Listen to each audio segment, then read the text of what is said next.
If you recall the pollution inventory example we did together a couple of videos ago, the one about the 3-lane highway, we have assumed that all drivers in one of the 3 lanes will switch to using the bus. We have also noted that this assumption is somewhat generous because in reality, the behavioral responses to policy implementation are not that simple. In this video, we will discuss behavioral economics, elasticities, cross-elasticities, and also learn how to perform quantitative policy evaluation. Most economic models are based on the assumption of infinite wants. The more consumption, the better. Sometimes studies address so-called satiation phenomena. Satiation in consumer theory and economics means the point of optimal satisfaction that can be achieved by a consumer. Sometimes, also known as a bliss point, is a point at which further increases in consumption reduce utility. Let's give an example. When traveling at night on an empty train, some people may value the presence of additional passengers positively because it makes them feel safe. But this value decreases as more people board the train, and the valuation of the passengers on the night train may even become negative at some point. In context of travel-related choices, people's decisions tend to reflect their preferences and their value of travel time. In economics, it is called optimal allocation of consumptive expenditures, which means that every person creates a bundle of items they consume to maximize their utility. Each person has to operate within different constraints, such as income, comfort, prices of goods and services. In other disciplines, income is often at the center of constraints. However, in mobility, attention is paid equally to both income and time. Whether new transportation policy relating to, for example, public transit is successfully implemented will not only depend on the price per kilometer, but also the speed with which a person travels. Another important factor determining the success of transport policies is value of travel time, which is often used as an indicator of consumer preferences in travel. For people with really high income, this value could be higher.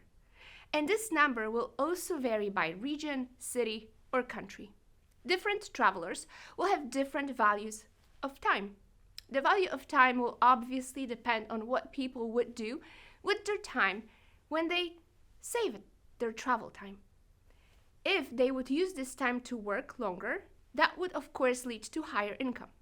People with a high wage rate per hour will likely have a high value of time. The value of travel time also depends on the trip purpose. When designing climate-friendly policies, it is important to identify the groups that we want to target, as transportation behavior is not homogeneous, and different groups will respond differently depending on their socio-demographic characteristics, value of travel time, as well as other constraints. Aside from the speed and time of travel, one of the most important factors impacting our choices still remains to be the price. How we react to changes in prices is often captured by price elasticity. Elasticities are useful tools for quickly estimating the effects of policy interventions or alternative scenarios. For example, what is the effect on the fuel consumption of passenger cars if the government increases the fuel price and imposes additional tax on high-emission vehicles? You can roughly estimate this using a so-called fuel price elasticity of the demand for fuel. Formally, an elasticity indicates the percentage change of the dependent quantity due to the percentage change in an independent quantity. Let me give an example. Suppose that the government raises fuel price at the pump by 1% by imposing additional taxes. And the short-term fuel price elasticity that you find in the literature is minus 0.5. This means that after 1 year after the introduction of the tax, which we consider to be short-term, the fuel consumption of cars has roughly decreased by 0.5% compared to the base scenario. The elasticity indicates a behavioral response due to the fuel price increase, which could indicate that some people may forgo certain car rides because they just find them too expensive. Many different elasticities can be found in the literature. For example, a change in income can affect car ownership. If your income rises, you may consider buying a car. If your fuel cost, what you ultimately pay in fuel per kilometer driven, decrease because you have bought a more economic car, you can end up driving more because now it's cheaper, and your fuel consumption could, in the end, increase. Similarly, with the purchase of AVs, although they are more efficient, people could drive more because refueling is cheaper. Also, if the traffic jams on the roads decrease, the travel time will decrease and the number of people could transfer from a train to a car. The last example is so-called cross-elasticity. This type of elasticity indicates that a change in one mode, transportation mode in this case, has an effect on another mode. Researchers can estimate elasticities in different ways. If the demand curve is known, but note, most of the time is never known, point elasticities can be estimated. A demand curve shows the relationship between price of a product, noted as P, and the demand for that product, noted as Q. In other words, the demand curve shows that if the price is low, consumers will use a lot of that product, and if the price is high, they will not. The point elasticity can vary widely across the demand curve. Elasticity is always related to a specific point of the demand curve. There is no general elasticity for the demand for a particular product. Actually, this insight is very logical.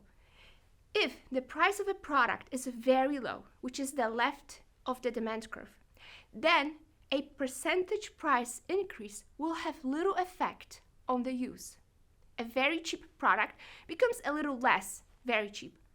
That will lead to some users who drop out, but there are relatively many users at low price already. So the percentage of people who drop out will be very small. The point elasticity is relatively low. The opposite applies if a product is expensive. That will be to the right of the demand curve. A percentage price increase will have more effect because at a high price, there are already relatively few users, so the users who then drop out count strongly expressed in percentage decrease. And that will mean the point elasticity is relatively high.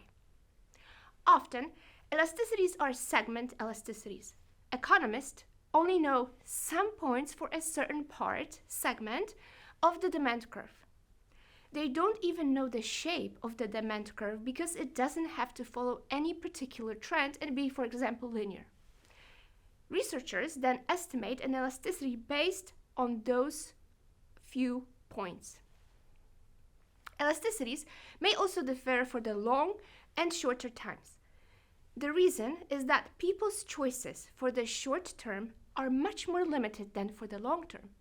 When electric vehicles become cheaper, car users cannot often decide within just 1 year to buy a new fuel-efficient car. However, in the longer term, this is possible. Hence, the long-term fuel price elasticity of the fuel consumption tends to be greater than the short-term elasticity. In the next video, we will practice some of the calculations.